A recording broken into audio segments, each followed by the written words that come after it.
Assalamualaikum dan salam sejahtera. Anda tak tahu cara balut ketupat palas?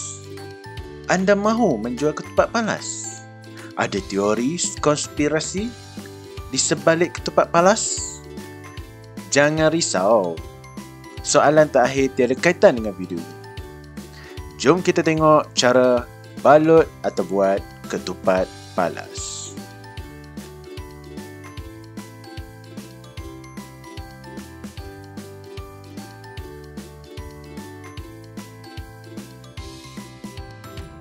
Baiklah, sebelum kita mulakan, mari kita tengok bahan-bahan yang diperlukan.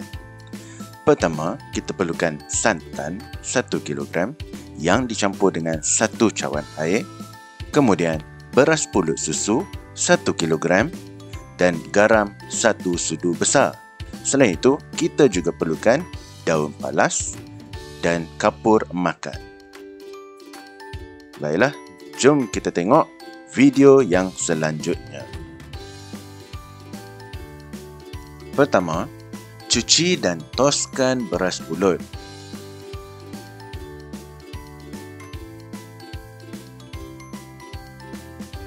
Kedua, masukkan 1 kg santan yang dicampur dengan secawan air.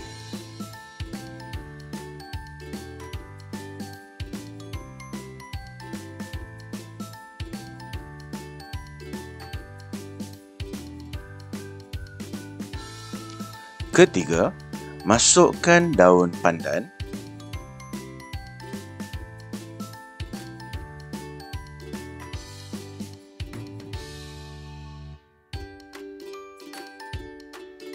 Keempat, masukkan 1 sudu besar garam.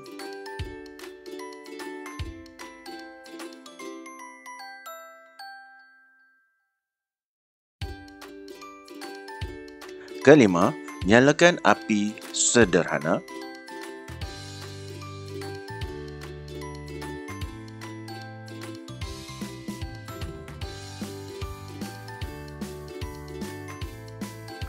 Keenam, kacau beras pulut sehingga santan kering. Pastikan pulut tersebut tidak terlalu masak kerana nanti kita akan rebus atau kukus ketupat palas.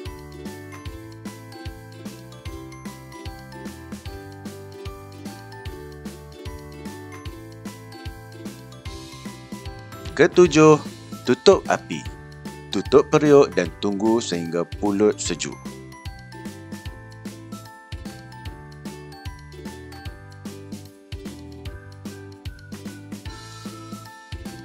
Kelapan, bersihkan daun palas.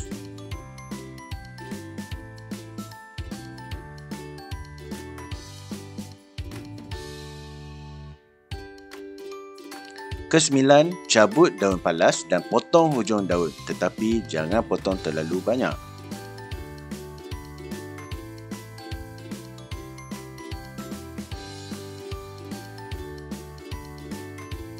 Kesepuluh, buka daun palas.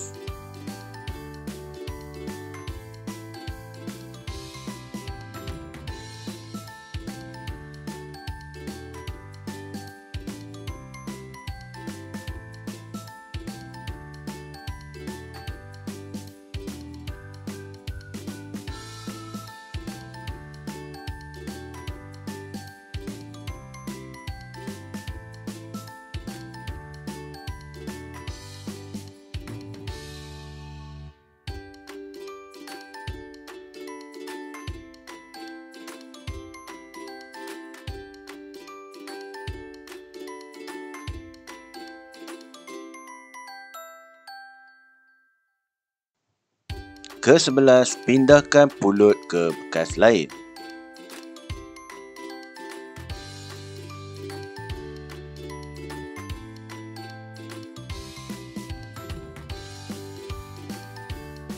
Ke-12, sediakan air kapur makan.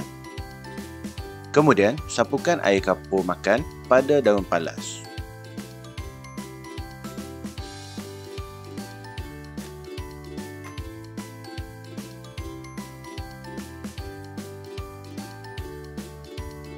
Kemudian buat kelongsong dan masukkan pulut.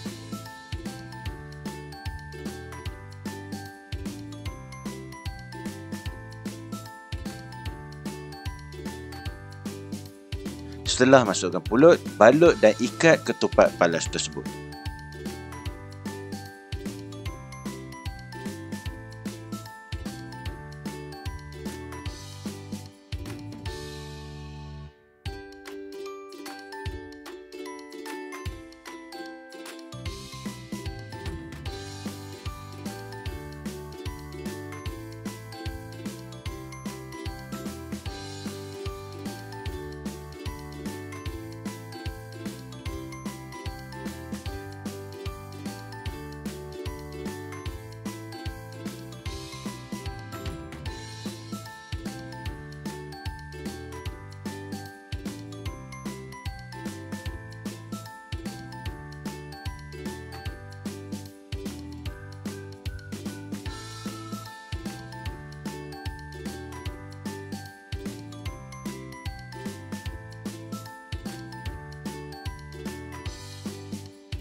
Kemudian potong lebihan ikatan ketupat palas.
Seterusnya, masukkan roda besi ke dalam periuk nasi untuk mengelakkan ketupat menjadi hanyut apabila air sudah habis.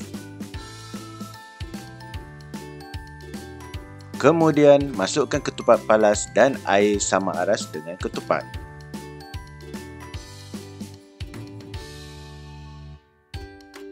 Kemudian, tutup periuk dan tekan suis memasak.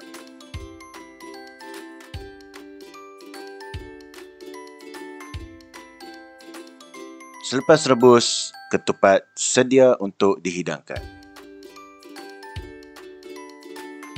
Akhir sekali, untuk membuka ketupat palas, tarik daun dari sisi.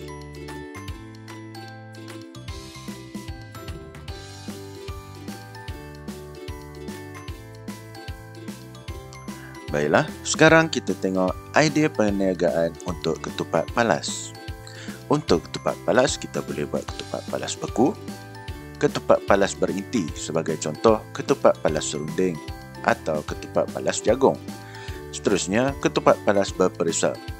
Mungkin anda boleh membuat ketupat palas berperisa strawberry ataupun berperisa pandan. Okey, kita akan tengok cara jualan pula. Anda boleh jual di gerai anda sendiri atau anda boleh tumpang di kedai orang lain. Selain itu, anda juga boleh buat jualan but kereta yang mana anda hanya perlukan kenderaan anda sahaja tanpa memerlukan gerai mudah alih. Selain itu, anda juga boleh buat jualan dalam talian. Untuk jualan dalam talian, sebaik-baiknya anda membuat jualan dengan cara COD. Ini untuk mengelakkan masalah yang akan timbul apabila perlu melakukan penghantaran jarak jauh. Baiklah, saya rasa itu sahaja maklumat yang saya boleh kongsikan dengan anda pada hari ini.